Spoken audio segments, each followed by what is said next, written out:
This is 99% Invisible. I'm Roman Mars. On July 10th, 2015, a police officer in Prairie View, Texas, pulled over a 28-year-old black woman named Sandra Bland. And she was pulled over for turning without signaling, which is a common infraction that police use to stop people in their cars today. This is Sarah Seo, professor at Columbia Law School. And the traffic stop quickly turned hostile. There was confrontation between the officer about her smoking in her car, and the officer got upset. Many of you have probably seen the footage of this arrest. It is very disturbing. The officer drags Bland out of the car and threatens her with a taser. He then arrests her and takes her to jail, where she tragically dies 3 days later. Bland's death was ruled a suicide, but her treatment at the hands of the police sparked outrage across the country.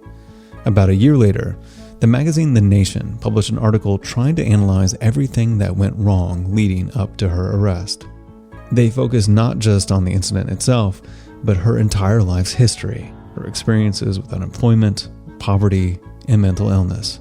And when I read the article in The Nation about Sandra Bland's biography, one thing that stood out to me was every moment in her life where she experienced a setback happened in the context of her car, where the police stopped her in her car for a traffic violation, a parking violation that she couldn't afford to pay, and so she sat out in jail, or because the police found marijuana in her car that she was using to self-medicate her mental health issues. And so for me, I saw the car as this important character in itself in the systematic ways that Black Americans today, Black people today in America, are discriminated against, treated unequally in the justice system. Sarah Seo's new book is called Policing the Open Road: How Cars Transformed American Freedom, and it's basically a historical analysis of how we got into this situation where police have so much power over people in their cars, where Black and brown people are stopped and searched disproportionately, and where a minor traffic violation like failing to use a turn signal can have deadly consequences.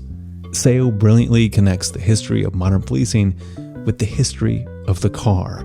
It's a riveting read and an important book for this moment, and I wanted to talk with Professor Seo about it. We started 100 years ago, at the dawn of the automotive age. All of a sudden, there were hundreds and thousands of mass-produced cars on streets that were not meant for them. These streets were intended for pedestrians.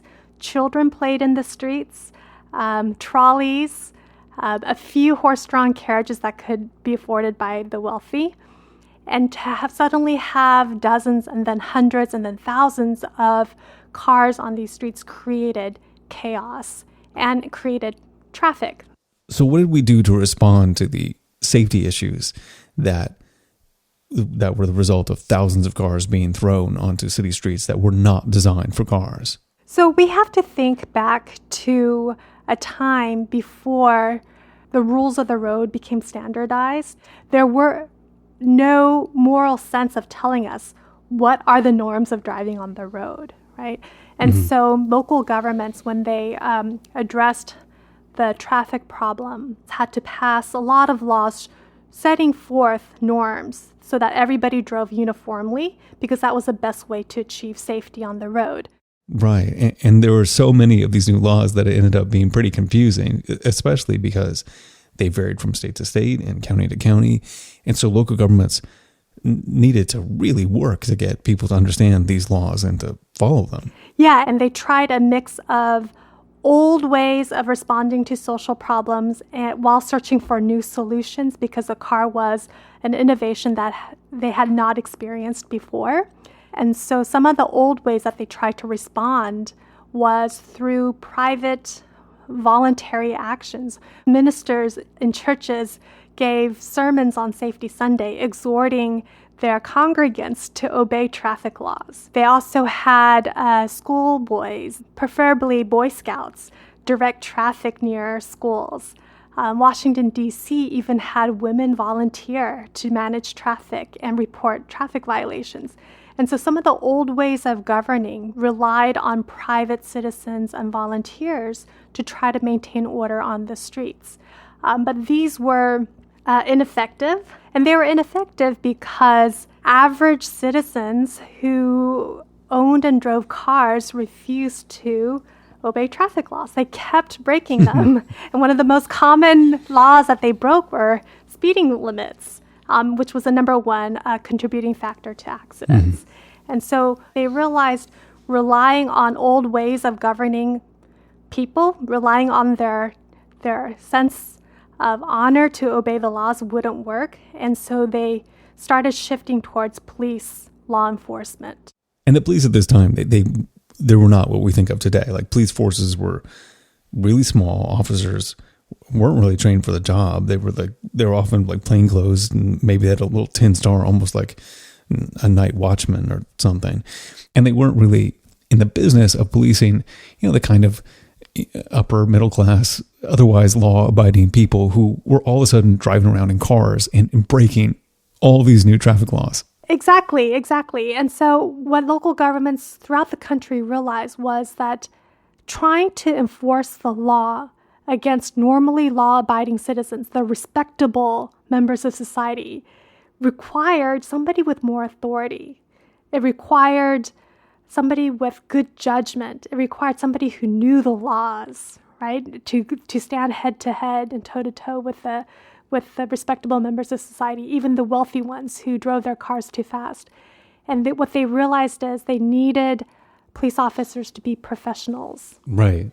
And so we see, because of the automobile, a shift to professionalize and modernize police departments who couldn't be bribed, who were smart enough to learn all the laws, who were tall enough. There was actually a height requirement so that they could stand above the cars. And people could see their directions managing traffic.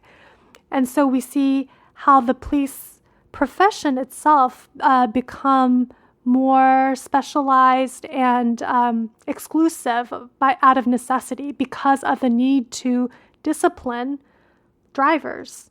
So was the decision to involve the police in all this like controversial? I mean, today we take it for granted that the police enforce traffic laws, but was there any debate about that at the time? There was debate. There was a group of reforming police chiefs who wanted to modernize and professionalize the police.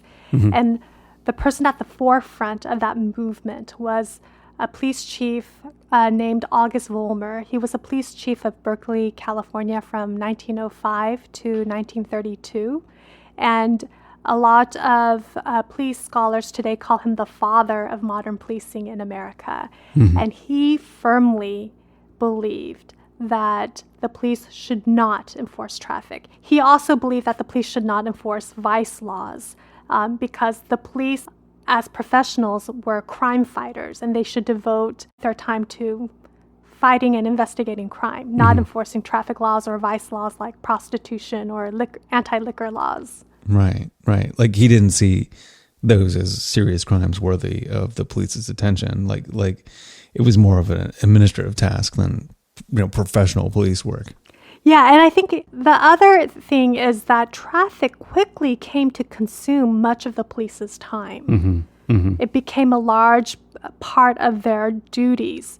And for the police to enforce the letter of the law against these ordinarily law-abiding citizens proved to be a huge headache because nobody liked being enforced. Nobody liked to be ticketed. Nobody liked to be arrested for a traffic violation. And so what Vollmer saw was that this, what he called the respectable citizenry, started turning against the police. And he hated that because police as professionals were owed respect, not disdain. And so what he realized to manage this kind of public relations rule of law problem was to advise his officers, actually exercise your judgment and discretion, and let's not enforce the law to the letter. Let's mitigate the harshness of the law. Even if the law says to arrest somebody for a traffic violation, let's just let them go with a warning. It's better to manage our relations with the citizenry rather than to antagonize and alienate them. So he definitely saw the challenges of traffic law enforcement that he did not like at all. Right. Even though his opposition didn't end up mattering that much. It was like, this is an interesting irony that you present in the book, is that cars ended up helping Vollmer achieve his goals and having a more modern professional police force, because so many people were breaking traffic laws that meant they had to have more police officers on the road, and they needed their own patrol cars, and all the traffic tickets helped pay for all of it. Exactly. And what he didn't entirely anticipate, but what happened pretty quickly, was that American society became a car society. And so a lot of crime was taking place in cars on the road anyway. And so very early on, local and state government officials were realizing that crime fighting and criminal investigation, a lot of it was happening on the road, and that traffic cops, while they were looking for safety violations, could also look to see if there were evidence of other crimes. Right. And so we see this merging of the duties between traffic enforcement and criminal law enforcement and vice enforcement. This is a period, of course, where national prohibition is in effect. Right. And cars were one of the best ways to transport liquor. Right. And so this becomes a major Fourth Amendment question. And that's the amendment that protects against undue searches and seizures. And like, we all know, probably from watching TV, that the police need to get a warrant to search your house, but they actually don't need a warrant to search your car. When did that get decided? It's a question that first comes up in the 1920s at a time when prohibition is in effect and the mass production of cars has really settled in American culture.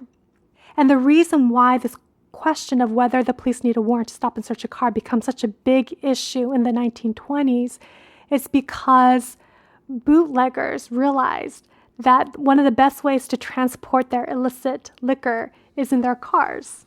And police officers and prohibition agents want to stop cars and search them, and they didn't have time to get a warrant, and they wanted to be able to do that without a warrant. And this is a really hard issue because the Fourth Amendment prohibits unreasonable searches and seizures of persons, houses, papers, and effects. Cars obviously weren't around when the Constitution was written, but they could be thought of as effects in this scenario. And so this tension emerged during the Prohibition era about whether it's okay for the police to search a car without a warrant if they suspect that people inside are smuggling alcohol. And this tension comes to a head in the courts in 1925 with the Carroll case. The Carroll case was the U.S. Supreme Court's first car search case. It was decided in 1925, but it actually came before the court in 1923, and they had to argue it again a second time because the issues were so difficult. The way that the case started was with 3 prohibition agents and a public safety officer from the state of Michigan. They saw a flashy Oldsmobile convertible drive past them. And the officers recognized the car. It belonged to a gang of known bootleggers called the Carroll brothers, and so the police decided to go after it. They didn't have any evidence that at that time that they saw the car, there was liquor in the car at the time. They just knew that the Carroll brothers were involved in bootlegging. So they stopped the car and they searched it. And they couldn't find anything. They were about to let the Carroll brothers go until one of them hit something hard inside the upholstery of the back seat. And so they tore open the upholstery and they found 80-some bottles of liquor sewn into the back seat. The Carroll brothers tried to bribe them off, but they refused the bribe and they prosecuted the case. The defense attorneys for the Carroll brothers argued that there was no way for the police to have actually known in advance that there was liquor in the car, and so the search was illegal under the Fourth Amendment. And the justices in the court actually thought that this made sense, but they ruled against the Carroll brothers anyway in a decision that we are still living with today. They wrote that cars had so thoroughly changed American society that they needed to be treated differently from other forms of property. The court created an automobile exception to the Fourth Amendment. And so the new constitutional rule that the U.S. Supreme Court set forth in the 1925 Carroll case is basically still the law today, which is if a police officer has probable cause to believe that there's evidence of a crime inside the car, they can stop the car without a warrant. This was a huge change. Instead of needing to go before a judge to determine whether there are grounds to make a search, the officer now had to make that determination for themselves.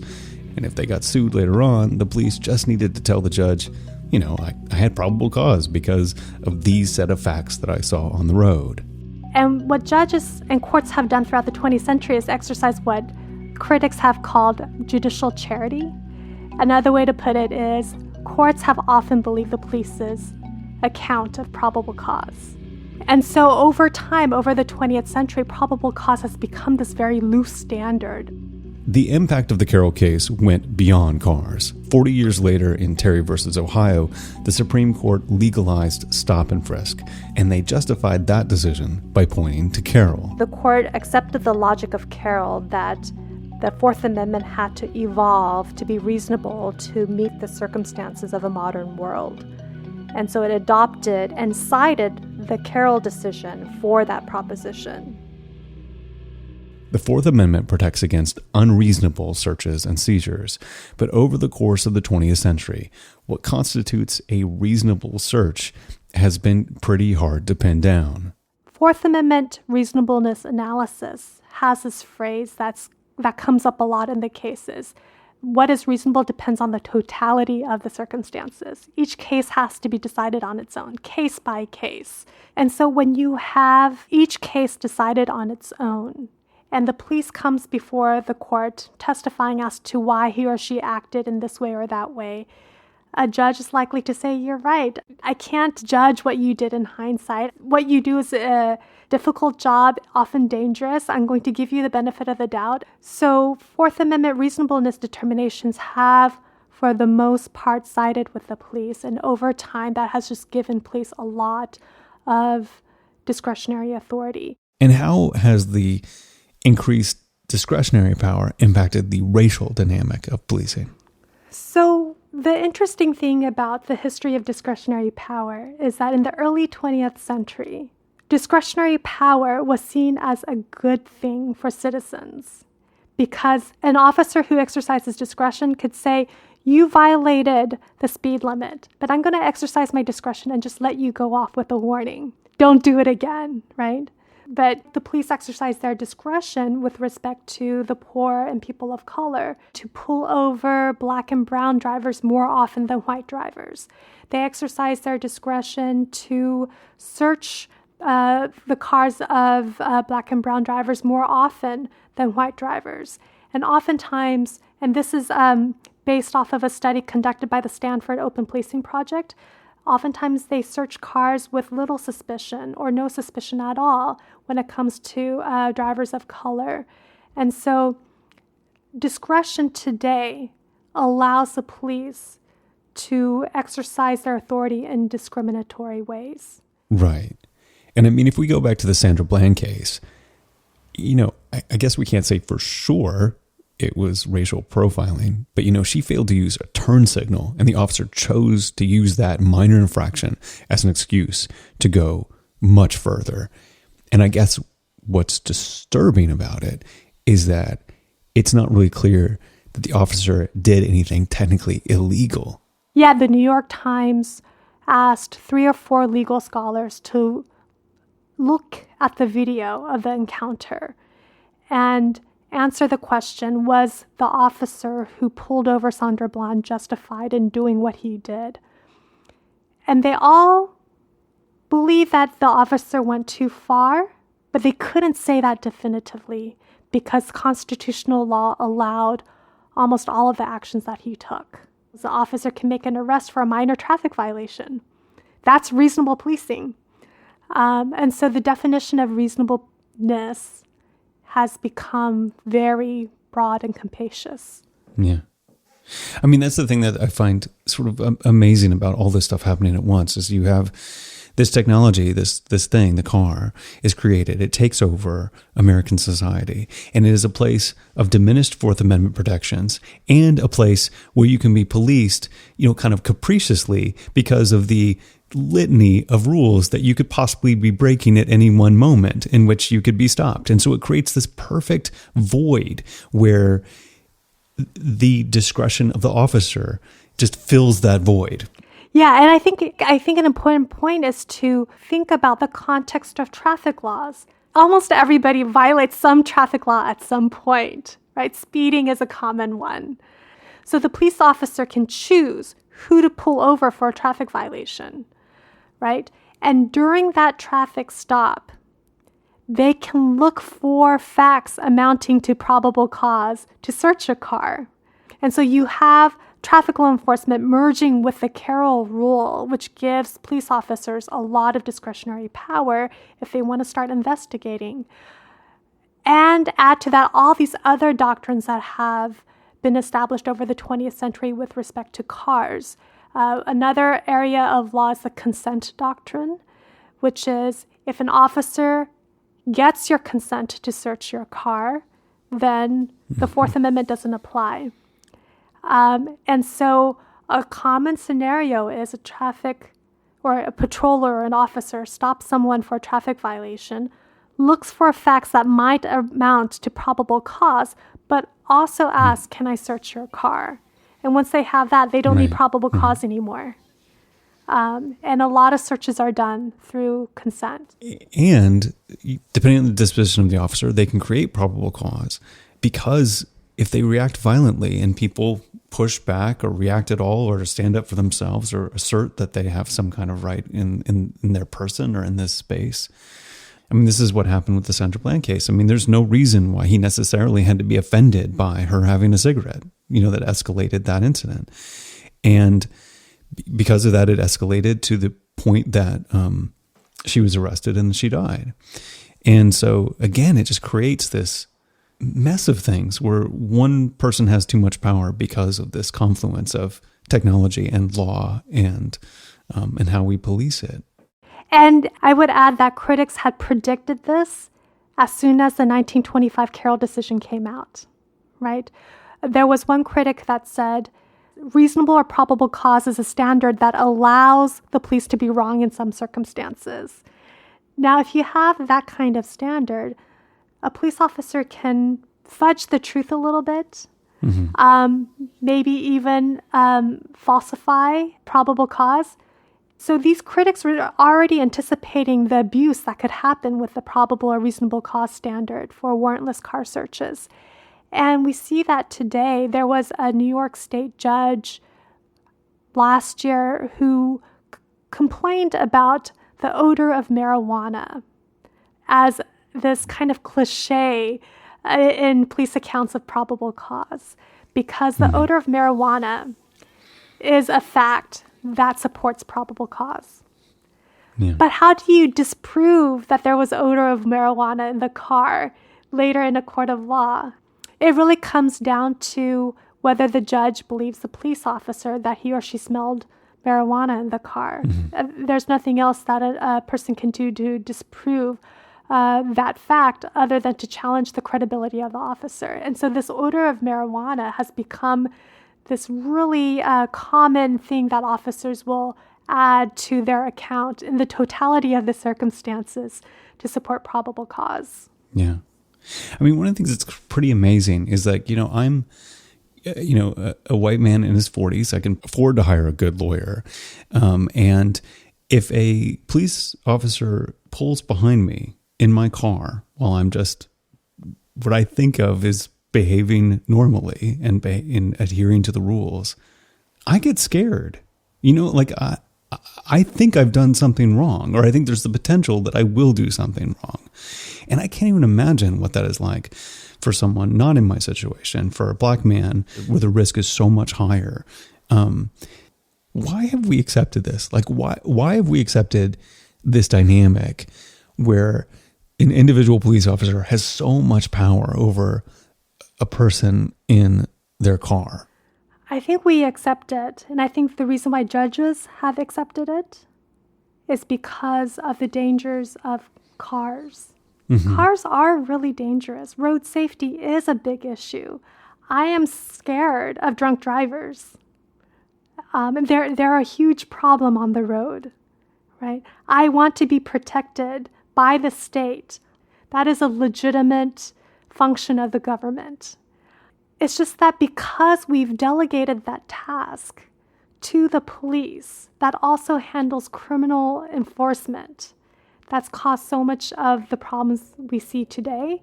And so I think part of the answer to your question of why haven't we questioned the police enforcement of traffic laws is, I think, goes back to traffic safety is a huge deal. But we can question whether the police are the right institution to handle that or not. Coming up after the break, we're going to take a look at a city that is doing just that, separating traffic enforcement from its police department. After this.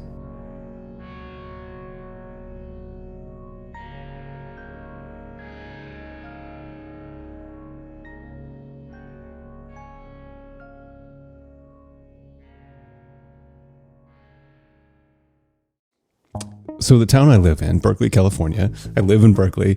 The headquarters is in beautiful downtown Oakland, California, but I live in Berkeley. It was also the home of the police chief, August Vollmer, the so-called father of modern policing. Actually, he lived like around the corner from my house. But as Sarah Seo talks about in her book, Vollmer was not a fan of the idea that police should be in charge of enforcing traffic laws. He did not consider rolling through a stop sign to be a crime worthy of the police's attention. So 100 years later, the city of Berkeley has made a decision that August Vollmer might have approved of.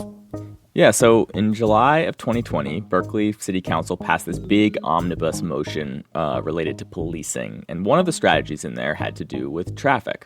That's producer Emmett Fitzgerald. Hello, Emmett. Hey. So explain what actually happened there. So the council is basically beginning the process of taking traffic enforcement out of the hands of its police department. They voted to create a new body, the Department of Transportation, or BERCDOT, as they're calling it, which, you know, in addition to doing all the things like traffic engineering and more structural stuff, would also administer the rules of the road. And, you know, this is very much in the early stages, but that's the intention. That's right. Like what they're setting out to do. And one thing that I found so interesting was that the whole idea for this proposal was actually inspired in part by Sarah Seo's book. We're influenced by Sarah Seo's book because I think what it brought forward is this idea that it doesn't have to be this way. This is Barnali Ghosh. She's a transportation advocate here in Berkeley. She's on the coordinating committee of a community organization called Walk Bike Berkeley and is the chair of the Berkeley Transportation Commission, which is a body that advises Berkeley City Council on transportation issues. And Ghosh says that one of her colleagues at Walk Bike Berkeley actually heard Sarah Seo speak on another podcast, the great War on Cars podcast. Check it out. And that got them interested in all this history, and particularly in August Vollmer. You know, Vollmer, who is seen often as the father of modern policing, all kinds of issues with him. But even the father of modern policing didn't think that traffic enforcement should be part of the police department. And that's something we also learned from Sarah Seo's book. Yeah, I mean, I was totally riveted by that section and thought it was just kind of remarkable. Yeah, and that just got Ghosh and the folks at Walk Bike Berkeley and other community groups thinking, like, does it have to be this way? I think for a long time, we all took it for granted that, of course, police is going to do traffic enforcement. But you actually think about it, the more we share this idea with people, it becomes quite clear that you don't need armed police to ticket somebody who's might have stepped off the curb a few minutes before the light changed. And, you know, Ghosh has been working on transit issues for a long time on, you know, questions of safety and how we can redesign our cities to make them safer and rely less on cars.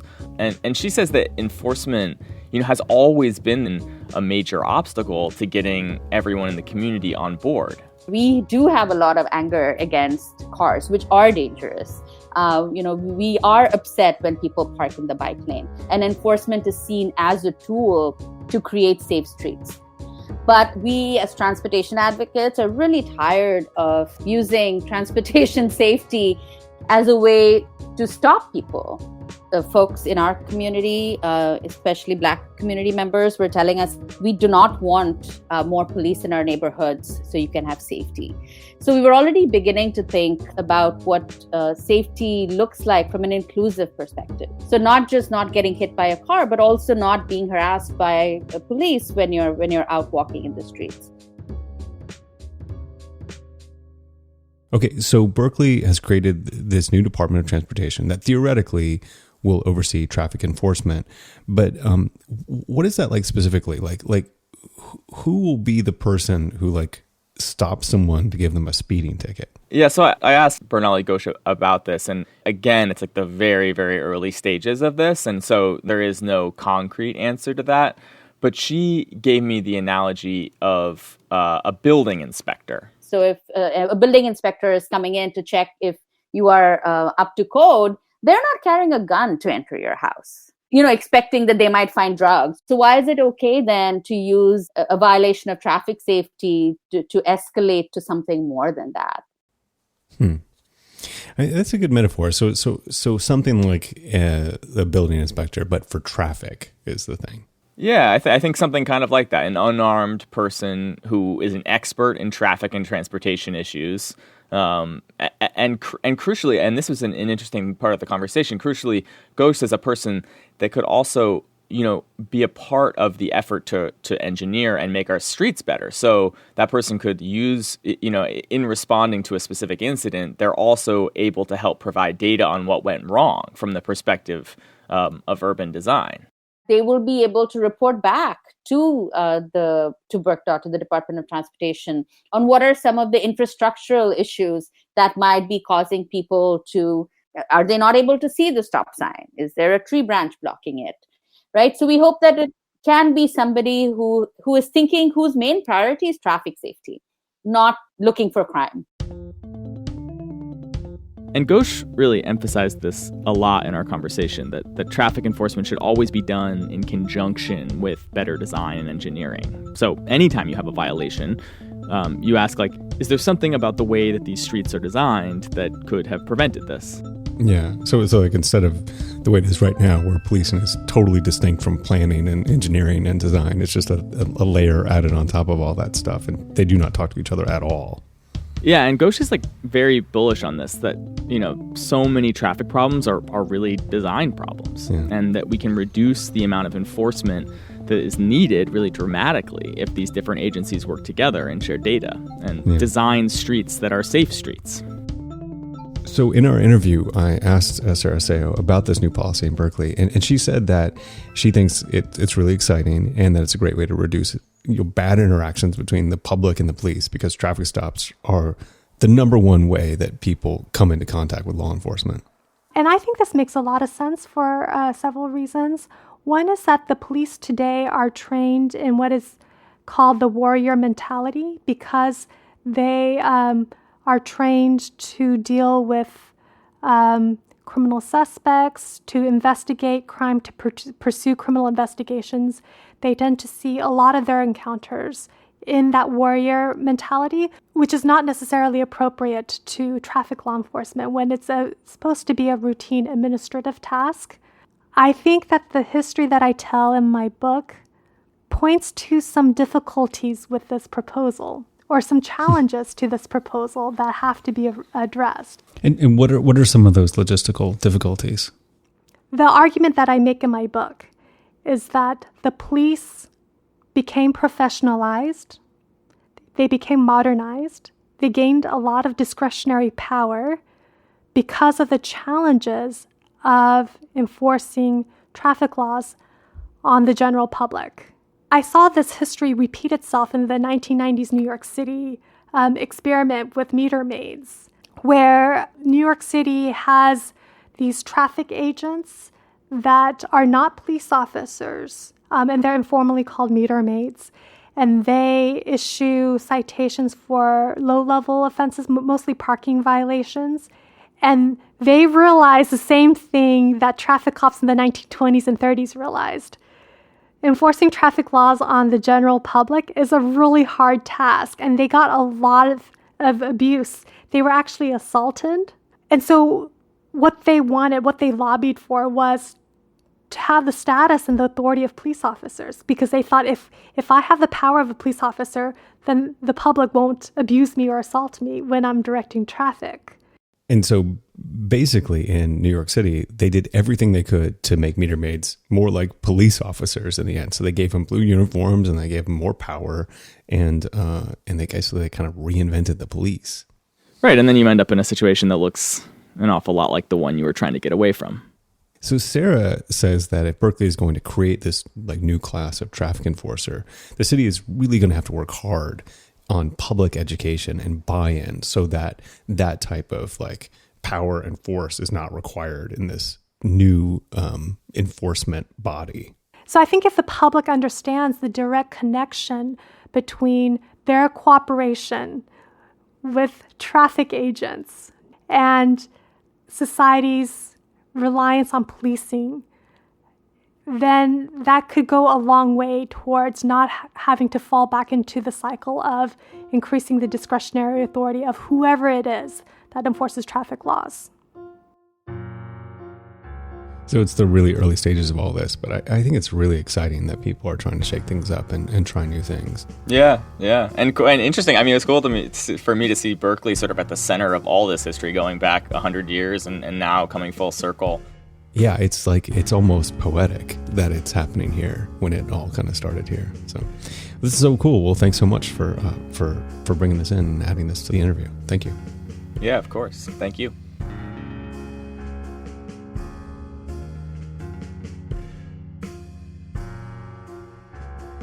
"99% Invisible" was produced this week by Emmett Fitzgerald. Music by Sean Real. Delaney Hall is our senior producer. Kurt Kolstead is the digital director. The rest of the team is Vivian Leigh, Chris Berube, Joe Rosenberg, Katie Mingle, Abby Madon, Sophia Klatzker, and me, Roman Mars. We are a project of 91.7 KALW in San Francisco and produced on Radio Row, which lives at the far corners of North America but is centered in beautiful downtown Oakland, California. We are a founding member of Radiotopia, a fiercely independent collective of the most innovative, listener-supported, 100% artist-owned podcasts in the world. Find them all at radiotopia.fm. You can tweet at me at Roman Mars and the show at 99pi.org. We're on Instagram and Reddit too.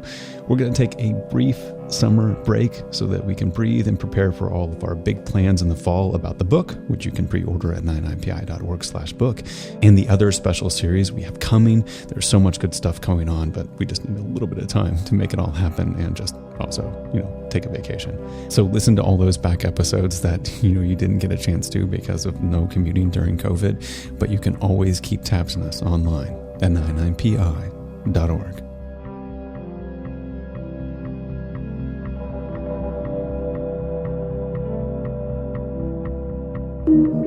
Radiotopia.